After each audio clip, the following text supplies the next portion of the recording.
WhatsApp and welcome to everyone. आज के इस वीडियो में हम बात करेंगे लीगल ड्राफ्टिंग के बारे में।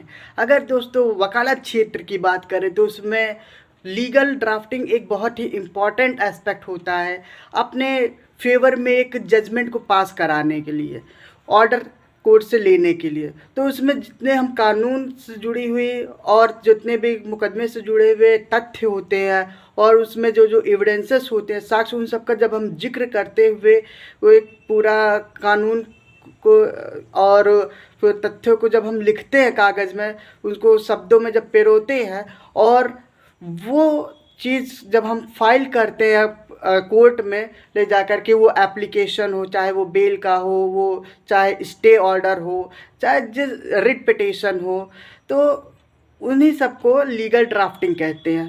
तो उसमें कैसे लीगल ड्राफ्टिंग किया जाता है, आज उसके बारे में हम आपको बताएंगे। एक क्रिमिनल रिट का आपको हम सैंपल दिखाएंगे। ये है दोस्तों रिट पिटीशन। जैसे यहाँ पर पहले जो जिस भी कोर्ट में लगाना है, जैसे कि ये जुडिकेटर एट इलाहाबाद हाई कोर्ट में है। फिर उसके बाद इंडेक्स में सारे पेजेस वगैरह कौन से नेक्चर किस जगह पे लगते हैं उसको लगाते हैं। फिर उसके बाद डेट्स एंड इवेंट, फिर stay application, criminal writ petition, फिर ट्रू सर्टिफिकेट कॉपी, फिर आधार कार्ड, और जैसे कि मेडिकल रिपोर्ट और सीएमओ रिपोर्ट, एफिडेविट, वकालतनामा। तो ये सब कौन सा किस पेजेस पर है वो रहता है। एक तरफ पिटिशनर रहता है, दूसरी तरफ रिस्पोंडेंट रहते हैं। फिर उसके बाद जिस डिस्ट्रिक्ट का रहता है वो डिस्ट्रिक्ट मेंशन किया जाता है। फिर उसके बाद नीचे वकील का अपना एड्रेस वगैरह देते हैं। और फिर उसके बाद एक आ जाता है, इधर आता है फिर डेट एंड इवेंट्स, ये आ गया। फिर उसके बाद डेट एंड इवेंट में कौन सी घटना कौन से टाइम पे हुआ था। फिर उसके बाद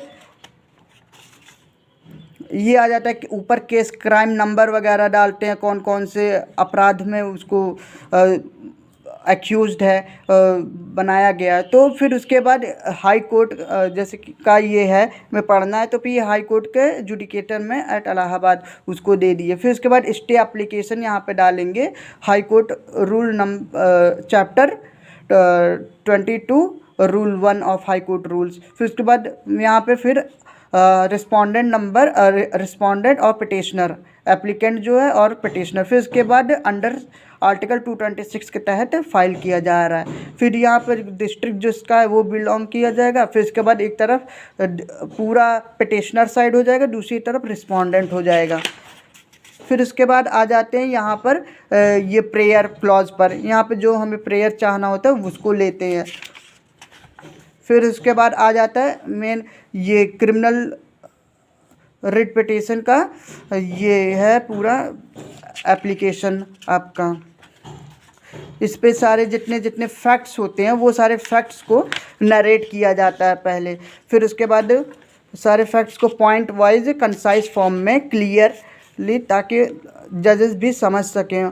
फिर उसके बाद यहाँ पे कौन सा पेजेस पे कौन सा एनेक्जर लगता है। एनेक्जर मतलब वो सपोर्टिंग एविडेंसेस होते हैं जिसके आधार पर आप अपने साक्ष्यों को लगाते हैं और इससे हेल्प मिलता है कि अपने फेवर में जजमेंट पास कराने में।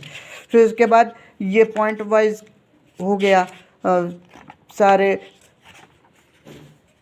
ये सब पूरे पॉइंट वाइज करेंगे। फिर उसके बाद जिन जिन ग्राउंड्स पर हम जाएंगे हाई कोर्ट में, क्योंकि डिस्ट्रिक्ट कोर्ट का मामला है, फिर हाई कोर्ट में जब हम जा रहे हैं तो फिर वहाँ पर ये आपका आ जाता है ग्राउंड्स में हम ये सारे पॉइंट्स देंगे। फिर दोस्तों यहाँ पे जब सारे ग्राउंड्स देंगे वो भी पॉइंटर वाइज ABCD करके कंसाइज फॉर्म में क्लियरली, ये सब पूरे ग्राउंड्स दे दिए। फिर उसके बाद प्रेयर हो गया। प्रेयर को भी हमें जो जो चाहना हो वो सब हम प्रेयर में ले लेते हैं।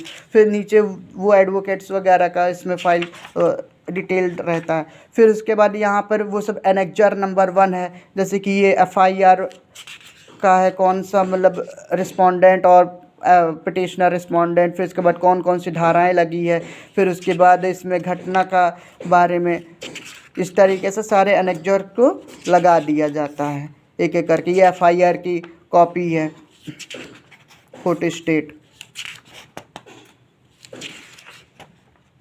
इस तरीके से फाइल प्रिपरेशन होता है।